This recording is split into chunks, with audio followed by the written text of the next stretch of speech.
Hi. My name is James, and this is the Thinking Space.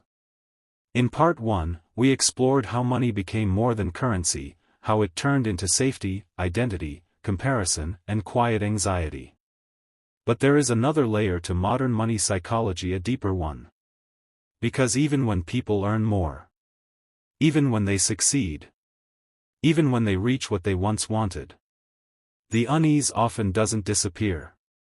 It simply changes shape. In this second part, we're going to examine what happens after money stops being about survival, and starts becoming about control, fear of loss, time, power, and meaning. This is where the relationship becomes most distorted, and also where it can be repaired. People often say they want money for freedom. But psychologically, what most people are really seeking is control. Control over uncertainty. Control over dependence. Control over future pain. Money provides the illusion of control. The feeling that problems can be solved. That vulnerability can be postponed. That unpredictability can be managed. But the brain quietly adapts. What once felt freeing soon becomes baseline. And the mind starts looking for the next layer of protection. More savings. More income streams, more buffers, not because life demands it, but because anxiety does. When money becomes the primary tool for regulating fear, losing money feels like losing stability itself. This is why financial loss often triggers reactions that seem disproportionate. It's not about the numbers. It's about the collapse of perceived control.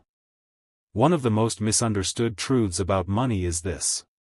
Financial security does not equal emotional security. You can remove immediate threats, but you cannot remove uncertainty from life. The nervous system evolved in environments where certainty was limited. It does not settle simply because conditions improve. It settles through felt safety, not logical calculation. This is why someone can earn well and still feel tense. Why success doesn't automatically produce peace. Why even wealthy individuals worry obsessively about loss. The brain does not ask, am I objectively safe? It asks, have I learned that safety lasts? And for many people, the answer is no. Scarcity is not about how much you have. Scarcity is a state of the nervous system. People who grew up with instability, emotional or financial, often internalize a worldview where loss is expected. Where resources feel temporary. Where abundance feels unsafe to trust. Even when income increases, the body remains vigilant. Money comes in, but relief doesn't arrive. This creates behaviors that appear irrational from the outside. Overworking despite comfort. Hoarding despite sufficiency. Fearful spending even when there's no danger. The mind learned early. Good things don't last. And money cannot undo that lesson on its own. In the modern era, money has become one of the primary measures of adulthood. Not wisdom. Not emotional regulation. Not character. But earnings. Lifestyle. Productivity. This creates an unspoken equation. If I am doing well financially, I am doing life correctly. And when finances struggle, the interpretation becomes personal. I am failing. I am behind. I am not enough. This psychological fusion is extremely damaging. Because money is influenced by forces far outside individual control. Markets, timing, health, geography. Yet the blame is internalized. People don't just feel broke. They feel defective. Modern money has compressed time. Income is tied to output. Output is tied to speed. Speed is tied to urgency. This produces a constant sensation of running out. Running out of time.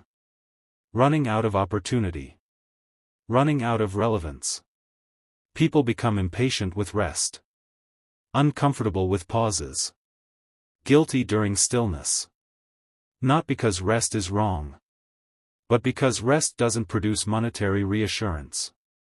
This turns life into a continuous preparation for the future, and robs the present of its texture. Money becomes the reason you delay living, until some undefined later. Money does not stay external. It enters relationships quietly. Who pays? Who decides? Who sacrifices? Who depends? Many relationship conflicts framed as financial are actually emotional. Fear of dependence. Fear of control. Fear of being undervalued. Money introduces asymmetry. And asymmetry creates tension. When money is tied to worth, love becomes conditional in subtle ways. Resentment grows silently. Communication breaks down. This is why money discussions feel charged. They threaten identity, safety, and autonomy all at once. In a performance-based economy, life becomes something to justify. You must explain your rest. Defend your boundaries. Prove your value. Busyness becomes a signal of legitimacy. Exhaustion becomes evidence of effort. Stillness becomes suspect. People are no longer allowed to simply exist. They must earn the right to slow down. This creates chronic burnout. But burnout is rarely recognized as a psychological injury. It's normalized, expected, even admired, until the body collapses. The brain adapts quickly. New income becomes normal. New comfort becomes expected. New success loses emotional weight. This is not greed. It's biology. The dopamine system rewards pursuit, not possession. Once the reward is obtained, the emotional signal fades. So the mind creates another target. Another threshold. Another promise of future peace. This is why more is never enough. When the underlying system is dysregulated. If money cannot create peace on its own, what can? Psychological wealth looks different. It is not the absence of effort. It is the absence of constant threat. It is the ability to earn without panic. To rest without guilt. To plan without obsession. It is flexibility. Resilience. Internal stability. When worth is internalized, money becomes supportive rather than defining. Money was never meant to carry meaning. We gave it meaning. It was never meant to define identity. We allowed it to. It was never meant to regulate the nervous system. We asked it to. When money is returned to its proper role, as a tool rather than a judge, something subtle happens. The mind softens. Ambition slows. Life regains depth. This is not about rejecting money. It's about unburdening it. Because the richest life is not the one with the most protection, but the one that can feel safe without constant defense. My name is James, and this is the Thinking Space. Do well to like and share.